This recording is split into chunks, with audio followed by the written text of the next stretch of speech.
Genesis 21. And Jehovah visited Sarah as he had said, and Jehovah did unto Sarah as he had spoken. And Sarah conceived, and bare Abraham a son in his old age, at the set time of which God had spoken to him. And Abraham called the name of his son that was born unto him, whom Sarah bare to him, Isaac. And Abraham circumcised his son Isaac when he was 8 days old, as God had commanded him. And Abraham was 100 years old when his son Isaac was born unto him. And Sarah said, God hath made me to laugh. Every one that heareth will laugh with me. And she said, Who would have said unto Abraham that Sarah should give children suck? For I have borne him a son in his old age. And the child grew, and was weaned. And Abraham made a great feast on the day that Isaac was weaned. And Sarah saw the son of Hagar the Egyptian, whom she had borne unto Abraham, mocking. Wherefore she said unto Abraham, Cast out this handmaid and her son. For the son of this handmaid shall not be heir with my son, even with Isaac. And the thing was very grievous in Abraham's sight on account of his son. And God said unto Abraham, Let it not be grievous in thy sight because of the lad, and because of thy handmaid. In all that Sarah saith unto thee, hearken unto her voice.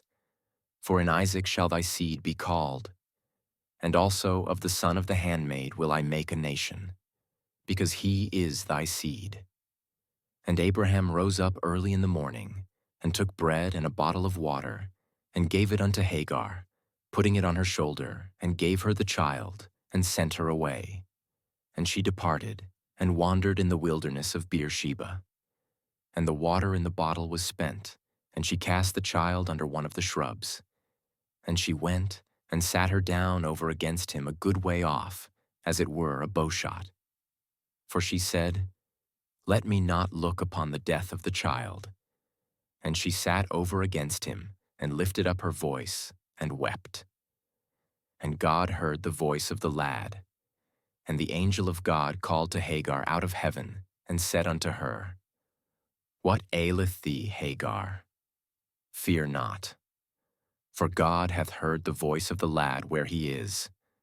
Arise, lift up the lad, and hold him in thy hand, for I will make him a great nation. And God opened her eyes, and she saw a well of water. And she went, and filled the bottle with water, and gave the lad drink. And God was with the lad, and he grew. And he dwelt in the wilderness, and became, as he grew up, an archer. And he dwelt in the wilderness of Paran. And his mother took him a wife out of the land of Egypt. And it came to pass at that time, that Abimelech and Phicol, the captain of his host, spake unto Abraham, saying, God is with thee in all that thou doest. Now therefore swear unto me here by God, that thou wilt not deal falsely with me, nor with my son, nor with my son's son.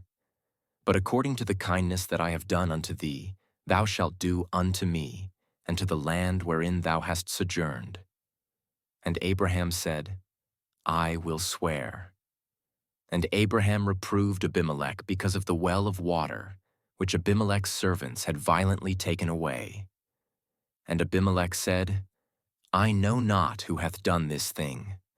Neither didst thou tell me, neither yet heard I of it, but today. And Abraham took sheep and oxen, and gave them unto Abimelech.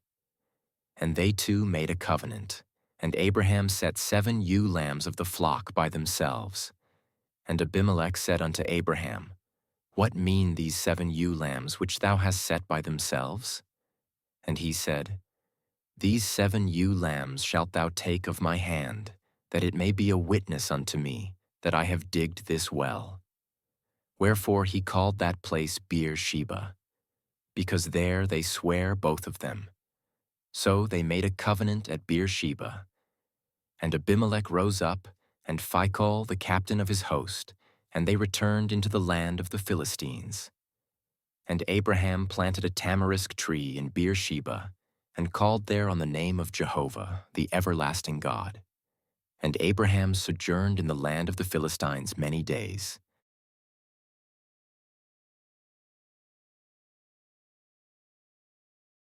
For God so loved the world, that he gave his only begotten Son, that whosoever believeth on him should not perish, but have eternal life.